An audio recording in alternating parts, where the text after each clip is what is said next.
Good evening. A 6-alarm fire that started in a 3-decker house on Meetinghouse Hill Sunday morning leads our news today. Thankfully, no injuries were reported in the blaze, which destroyed one house and left 2 neighboring 3-deckers with heavy damage. The Boston Fire Department estimates damage at $2.5 million, and that number could rise. The cause has not yet been determined, but a reporter review of city records show that the primary house that's involved, 8 Marie Street, has been a problem before. In fact, firefighters responded to a smaller fire at the address just a week before this bigger one. The house has been vacant for years, and while the owner has reportedly been making improvements lately, neighbors have called in numerous complaints to city officials. 15 times, in fact, since 2012. And since the smaller fire on April 14th, neighbors were warning city inspectors that someone was using the unoccupied rear porch of that house for apparent drug use. Now, the city has issued violations in recent months to the owner.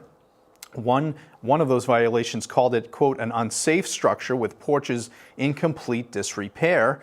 The city's inspection chief, Buddy Christopher, told the reporter this week that the fire was an anomaly and that the owner has been cooperative trying to fix it up.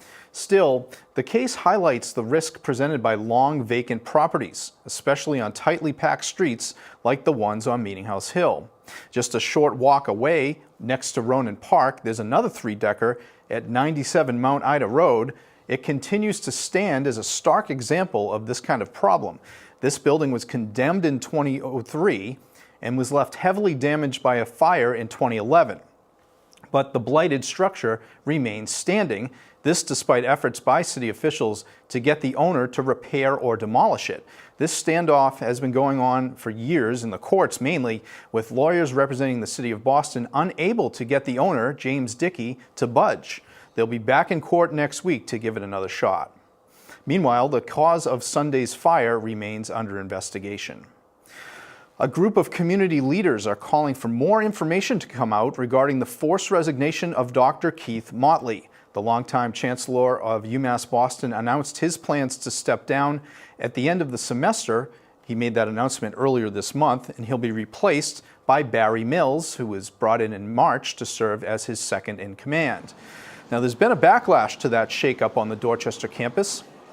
A group calling itself Friends of UMass Boston, which is led by Reverend Liz Walker, wrote a letter to UMass President Marty Meehan calling for a meeting on Motley's removal.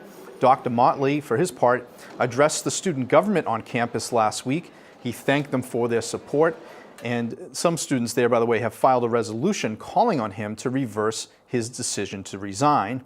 Motley indicated in his remarks that he will not do that. He told students that they should defend his reputation by graduating themselves and to, quote, have incredible lives. There's no word yet on whether Meehan has agreed to meet with Motley's defenders. Congressman Mike Capuano wants more people to try out the Fairmount line. He's been frustrated by relatively low ridership numbers on the commuter rail, despite a flurry of investments like 3 new stations in Dorchester. So Mike Capuano is sponsoring himself a 2-week promotion of free rides. He's paying for it evidently using political campaign funds. The program will run from May 8th until May 21st. We'll see if it moves the needle in terms of people actually using the train, which the MBTA and others bill as a much faster trip into the city from places like Hyde Park, Mattapan, and Dorchester.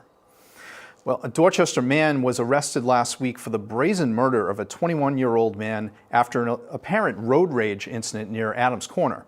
Police say that Dion Ganja was the person who shot and killed Joey DeBarros on April 13th. This happened, you may recall, outside of a McDonald's restaurant at the corner of Granite Ave and Gallivan Boulevard. Ganja was apparently or allegedly threatening another person using a gun on Dorchester Ave earlier in the month, and there was a warrant out for his arrest at the time of that homicide. Civic leaders have grown increasingly concerned about development issues in Dorchester in recent months and actually years. One of Dorchester's leading civic groups, the St. Mark's Area Civic, has decided to organize their own forum on that subject. It will feature a panel of experts on housing and development issues. The forum is open to all Dorchester residents, and it will be held next Tuesday, May 2nd. That starts at 7 o'clock in the St. Mark's Church Hall, 1725 Dot Ave. A new name is being considered for the Mannahunt School in Mattapan. The public elementary school will close at the end of this academic year and then reopen as an early childhood center for grades K through 0, K0 to first grade, I should say, in September. There's a hearing tonight in Mattapan to solicit comments on a new name for the school. Some in the Haitian community have raised the idea of naming it Toussaint Louverture, the hero of the Haitian Revolution, for one example. Tonight's hearing is at the school, 100 Hebron Street in Mattapan, starting at 7:30. Mark your calendars now for the annual Dorchester House Tour. That's set for Sunday, June 11th. This year's tour will feature the Ashmont-Caruth neighborhood around Peabody Square, highlight some of the most notable homes in that beautiful section of Dorchester. Proceeds to benefit the Historical Society, and you can go to our website, .news.com, for more. And organizers of this weekend's big Neponset cleanup along the Neponset River are expecting more people to come out this year if it's good weather. The annual volunteer effort will target 3 locations along the Neponset River, including Lower Mills and Cedar Grove. Many hands, of course, make for light work, and it's sorely needed. Last year, the cleanup filled 3 huge dumpsters holding more than 6 tons of trash from the river and the estuary. The cleanup on Saturday is from 9 a.m. to noon. And if you'd like to sign up, you can go to the website neponset.org.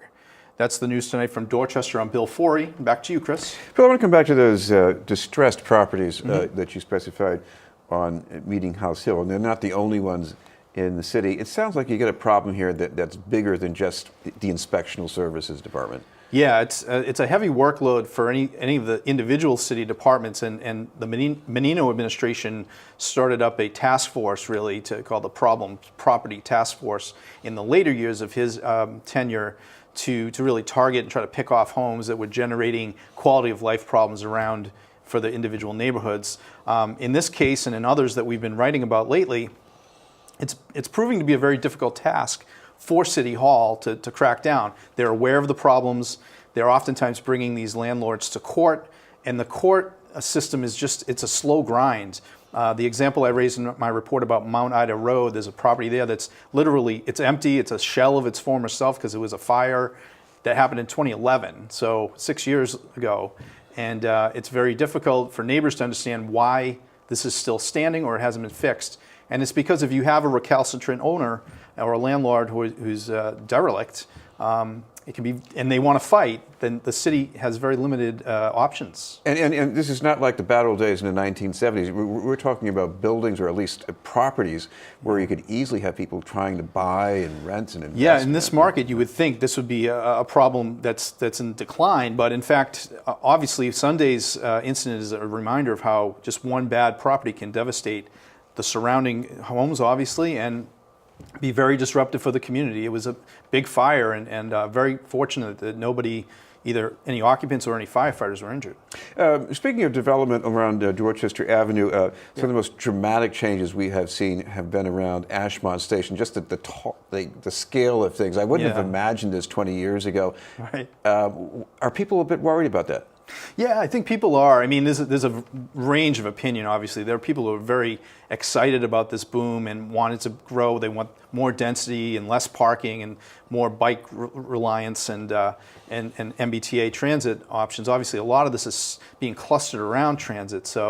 But there are legitimate concerns being raised, too, about individual homes that maybe 1 or 2 families being raised and replaced with higher density buildings, often condos.